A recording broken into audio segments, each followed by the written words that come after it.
Hello, welcome again to FAIRtax Power Radio. I'm Bob Paxton. I'm Bob Scarborough. And I'm Steve Hayes, and we are FAIRtax Guys. Tax Guys. Happy New Year. We're so excited when we hit that all in unison one time on Zoom. I don't know how they sync that up. Is there a way to do that in post? Can we fix that? I don't know, but we're actually recording this a couple of days ahead of the new year on Wednesday, the 28th of December. But this is going to air. This will be the first FAIRtax Power Radio episode of the new year, which I believe is going to be the third. The first would be Sunday, and then the third would be Tuesday. So Happy New Year, everybody. And as you can see, we have the president of Americans For Fair Taxation with us. Welcome, Steve Hayes. It's always a pleasure to have you on the program, sir. It's my great pleasure to join you. Thank you so much. All right. Well, I'm going to put you to work here because, you know, every year in the very early part of the year, the president delivers a State of the Union address, which is becoming more and more and more a political speech. But that's not where we're going today. But I have asked the president of Americans for Fair Taxation, the national grassroots organization supporting the fair tax, to come aboard here and kind of give us your state of the fair tax speech. Go.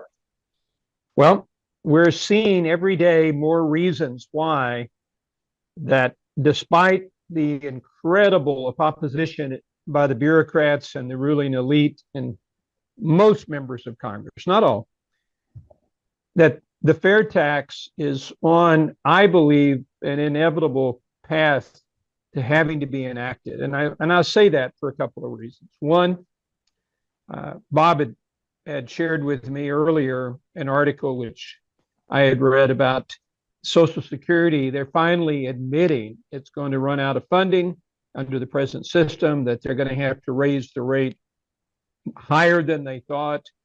And even then, there very well may be situations where people receiving benefits, none of us, of course, on this call, but people receiving benefits are going to take anywhere from a 15 to a 30% cut in benefits. And it's going to happen in the next 7 or 8 years unless something changes. Well, the problem is that you've got a Social Security system which is being now funded, supposedly, by payments made from workers, and you've got a decreasing number of workers supporting an increasing number of people who are entitled to Social Security. So it's a formula that's headed for disaster. It's not going to change. I think it's important that our listeners understand it's not a constitutionally mandated program. It's not even legally mandated. The Supreme Court has said Congress decides not to offer Social Security or to offer only half what they promised to Steve and Bob, they can totally do that. There's nothing that you or I can do about it. So you've got a bankrupt system, which is going to get more bankrupt. If we fund it all through the fair tax, which is what the fair tax does, you now have a solvent system. You now have a system that will provide benefits as promised. Forget whether you privatize Social Security, some of the payments or not. The fact is, it's a promise, and the only way to really ensure it's going to be kept is to change the rules.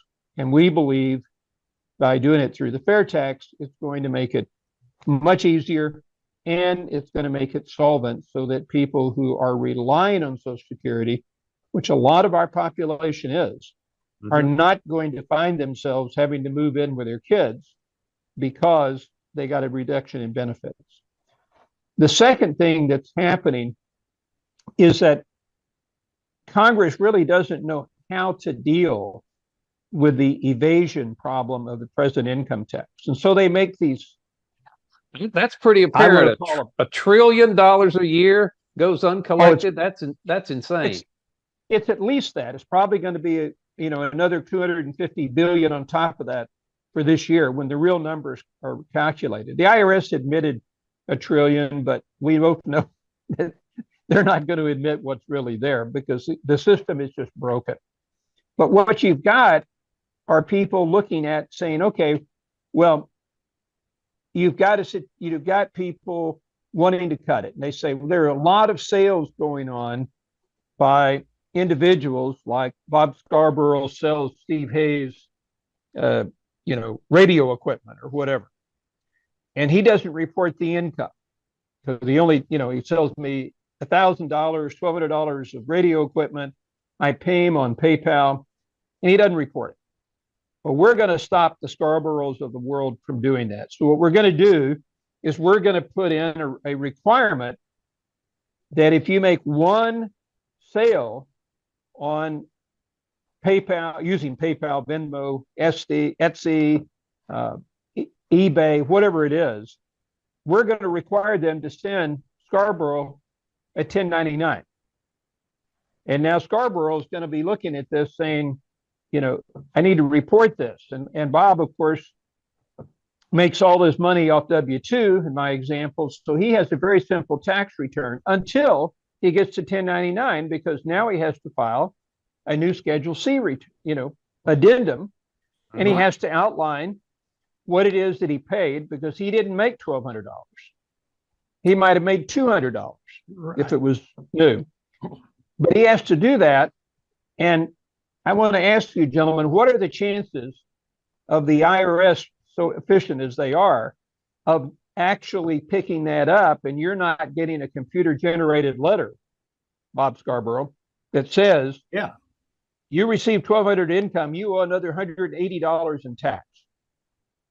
It's going to happen. It might be 3 or 4 years later, and then all of a sudden I've got penalties and interest on top of that. Absolutely. And so it's 500, let's say. And let's say you go to your tax preparer and you say, what do I do? And he says, pay it.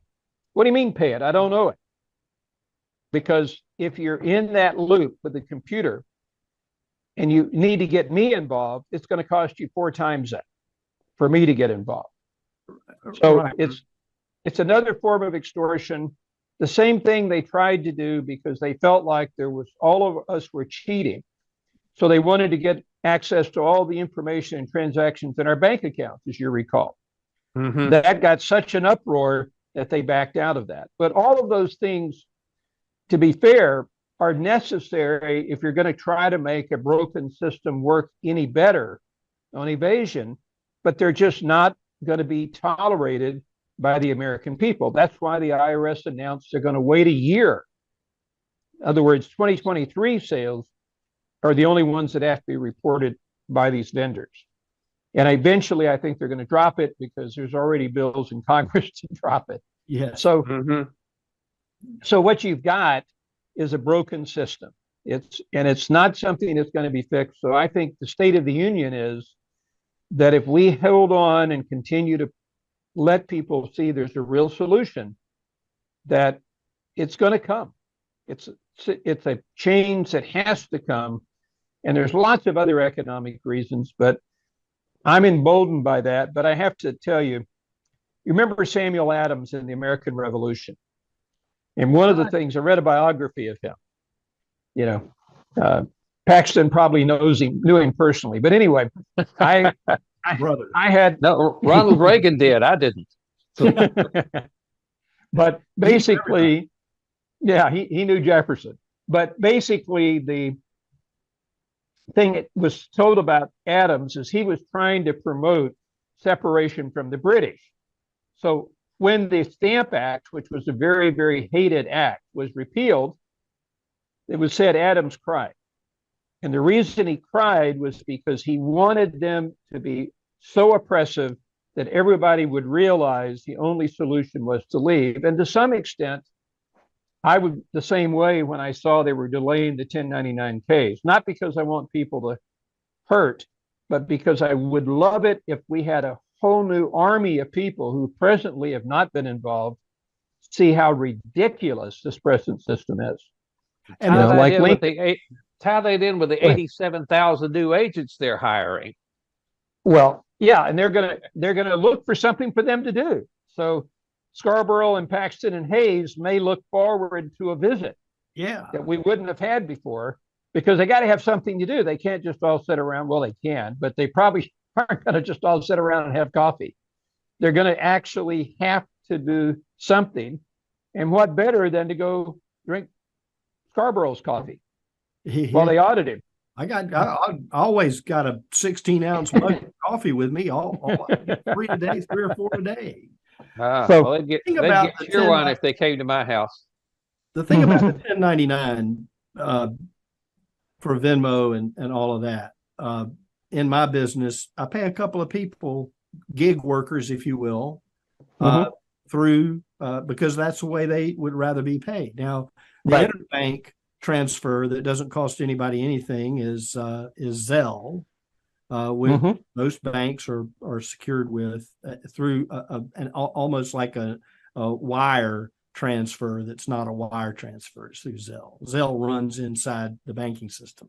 Venmo and PayPal, et cetera, are outside of the banking system's purview from a security standpoint. The interesting thing about Venmo is there's a setting on there that it's almost like a social media payment system. You go in there and click a button and you say, I'm going to pay so-and-so this amount of money, maybe one time or multiple times, but you have to set the payment information setting to private before you click the send button, because it will deploy this transaction into a public venue through Venmo, which is insane to me. PayPal has something similar. You can say that you're sending money to family or friends versus buying a product. Right. Well, the whole, and I agree with you, Steve, the people, you hate to do it. People need, like Samuel Adams, people need to feel that pain a little bit more. We're not hurting enough in the United States as the citizenry, as the individual.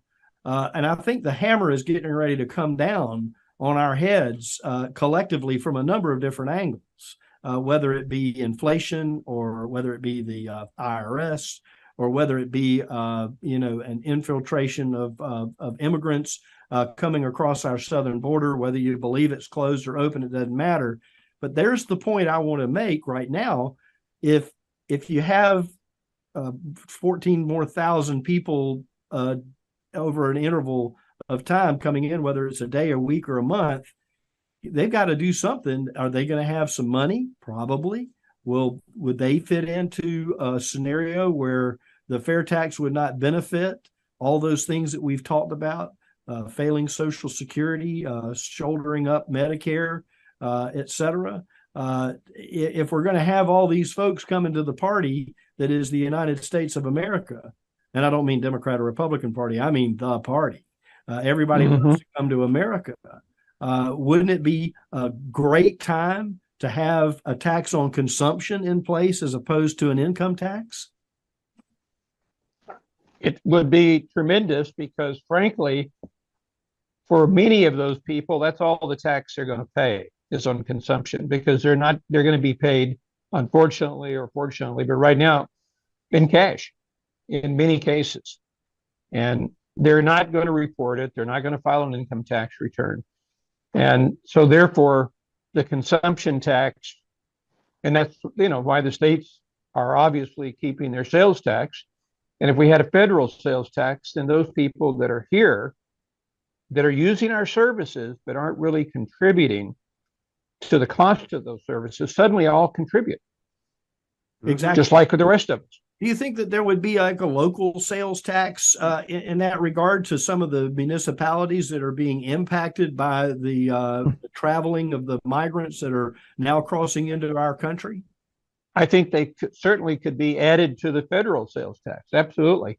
In fact, one of the things that's interesting, though, is if they model their sales tax on the fair tax, like Texas has between, I think, a 7 and 7.5% sales tax rate, just a back of the napkin modeling that was done by an economist I know in Texas. He said that their rate, if it used the same definitions as the fair tax, would become 2.5% and raise the same amount of money.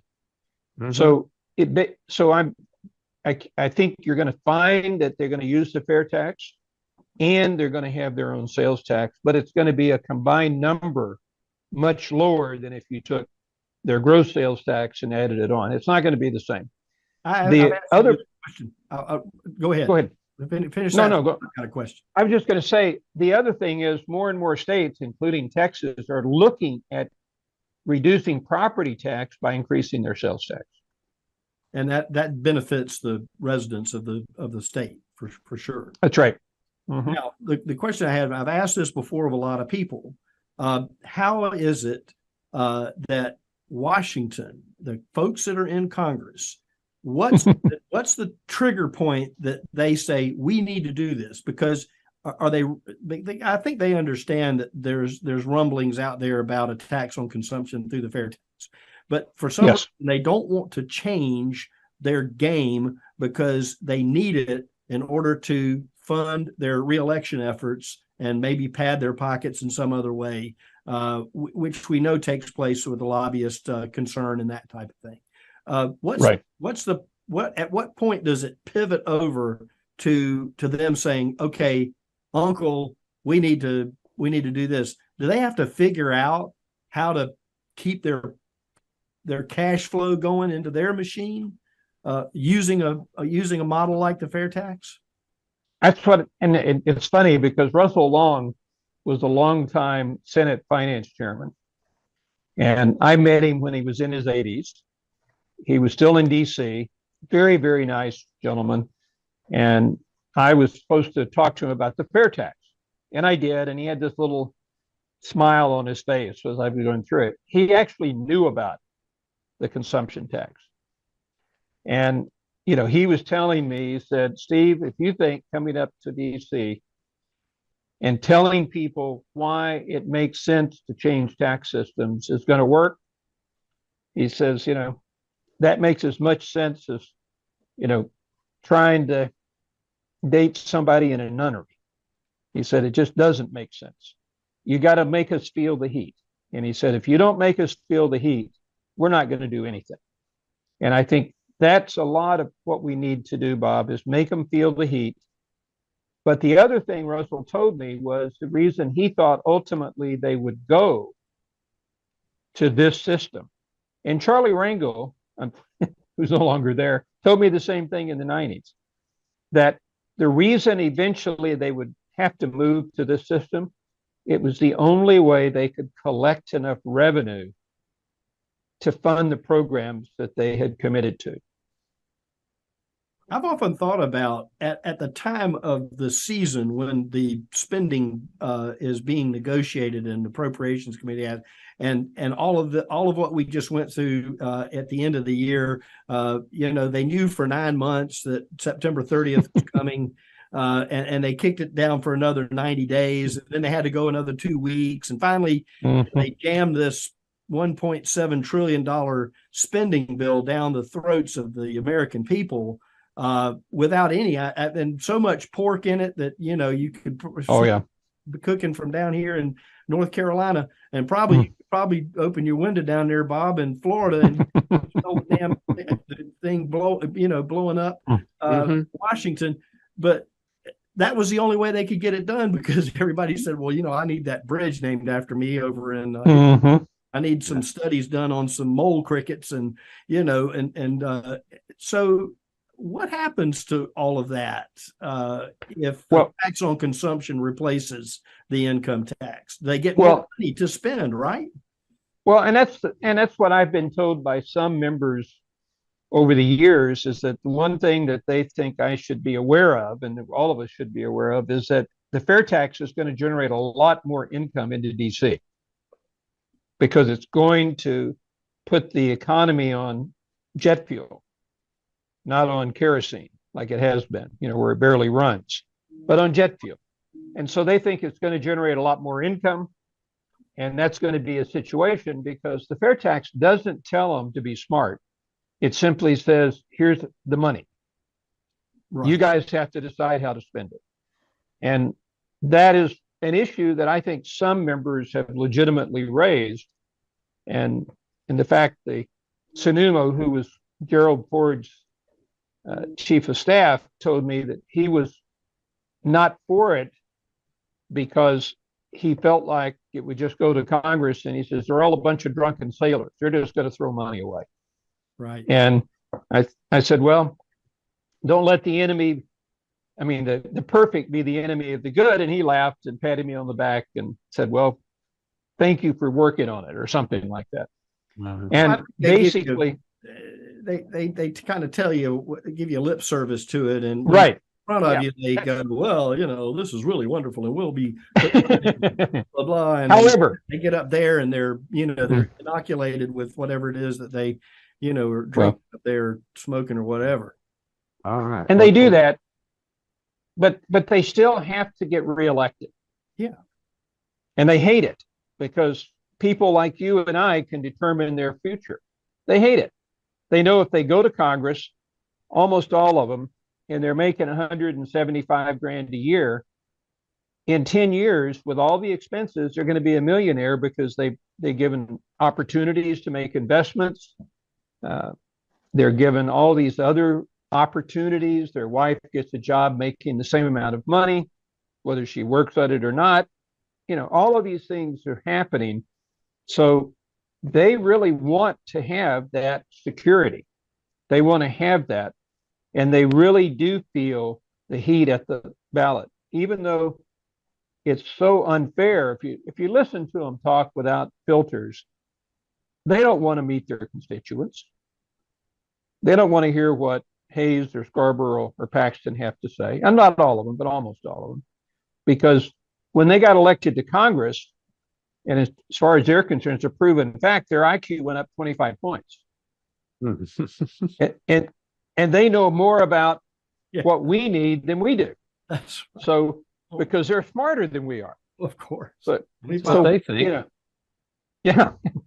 So it's a problem, but I think it's got to be brought down to the ballot box.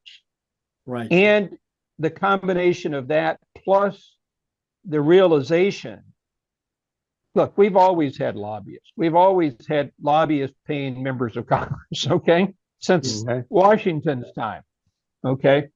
And we are lobbyists in a sense, in things that we call our representatives about. That's right. Mole cricket, we are, whatever it is, calling them up. Yeah. I was a lobbyist, registered as a lobbyist, so they told me I didn't need to because I wasn't getting paid for the longest time. And I was one of the very, very few unpaid lobbyists registered for years and years. Okay, guys, we kind of need. Okay, go ahead and finish that thought. I've got another subject I want to get into before we run out of time here. You jump, you go. No, I was thinking, I just read, now we're recording this on the 28th of December. That's a Wednesday. I saw on the news last night that the House Ways and Means Committee on Friday, so by the time this actually airs, this will have happened, that President Trump's or former President Trump's tax returns will be placed into the public domain by the House Ways and Means Committee. My question to you, Mr. Tax Attorney, is how in the world is that legal? They're doing it based upon an exception to confidentiality, which goes into the ability to effectively maintain the tax system. And now, as far as it being released publicly, because it's for the president and because they're saying that he should have been audited, it's something they're doing. And ironically, though, the actual impact of that, and I've read commentary by people who've actually already seen them, is going to be a lot less than anybody thought, because Trump has an army, literally, I don't mean an army in the army, but probably 100 well-paid, like $1,000 an hour up tax experts who allowed him to set it up so that he would pay no tax legally. So they're going to find a very small number on that bottom line, but they're not going to find any violations of the law to get there. The only way they will ever find the violations is like the Trump group was indicted. You know, you read about that, where they were paying people by giving them a $5,000 or $10,000 a month place to live and not reporting his income, and buying cars for their kids and all kinds of things. And it might have been sanctioned by Trump. It might not have been. Interestingly enough, he wasn't named. You know, I think they would have named him if they could have. My guess is that it was CFO kind of not supervised very well, but whatever. but the tax returns are going to reveal practically nothing that can be useful to a Trump hater because of that. Your point, though, Bob, is that all of us were told and are always told that it's confidential, but we knew that wasn't the case when all of the wealthy people's tax returns got released. Mm-hmm. We all knew that. Yeah, well, all that did was a leak to ProPublica, Jeff Bezos, that's right. Elon Musk. I think people like that, and so that was over a year ago. And yes. you heard the lip service. We're going to find out who did this, and we're going to nail them to the wall. And so far, zip, nothing's happened to anybody. It's out of the news cycle. It's not in the news cycle. Is so fast now. It's immediate. It does not. It lasts 12 hours or less in some cases. Yeah. I suspect, though, that one of the things that the Republican majority in the House will do, besides go after Hunter Biden, which, I guess that's good, but we'll also start looking into that. They'll start attacking the fact that somebody leaked from the IRS. The reason it's okay is because politically it's totally fine to expose those tax returns, just like it would be totally fine to expose our tax returns because we're the kind of people that can't be trusted, the three of us, because we're advocating changing a system that has been very lucrative, not only for lobbyists, but as Bob Scarborough pointed out, makes a lot of contributions to politicians, and it can be used to shake down people. But I think the full answer is that until they realize that they can't keep borrowing money with no ability to pay it back, that are going to be reluctant to give up the income tax because the shortfall in the income tax is being replaced by borrowed money. So I tell you what, we need to advocate for the fact that the government doesn't need to have all this confidential information on everybody in the first place, and they wouldn't have it if we had the fair tax instead of the income tax. Absolutely. And that's another point that a lot of people in DC don't like, Bob, because that's an implicit threat that they hold over all of our heads.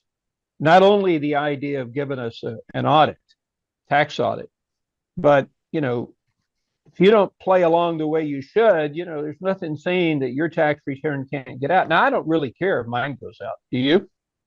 Well, there's really nothing on mine that anybody would care to see. I basically take the standard deduction and that's it. But, I'm just saying, we take some charitable, we do some stuff like that, but primarily there's been years we're just standard deduction. So it really doesn't make sense, but it's a threat. All right. Well, I'll tell you what, we are slap out of time again. Steve, I thank you so much for your time to speak with us today and give us the state of the fair tax and your thoughts on the confidentiality that is supposed to be there but isn't. But we're going to have to wrap this up. So thanks again to everyone for watching and listening to FAIRtax Power Radio. I'm Bob Paxton. I'm Bob Scarborough. And I'm Steve Hayes. FAIRtax Guys, reminding you the fair tax is the only truly fair tax. And once you understand it, you'll demand it. So, how much will I bring home? Go ahead. How much do you make?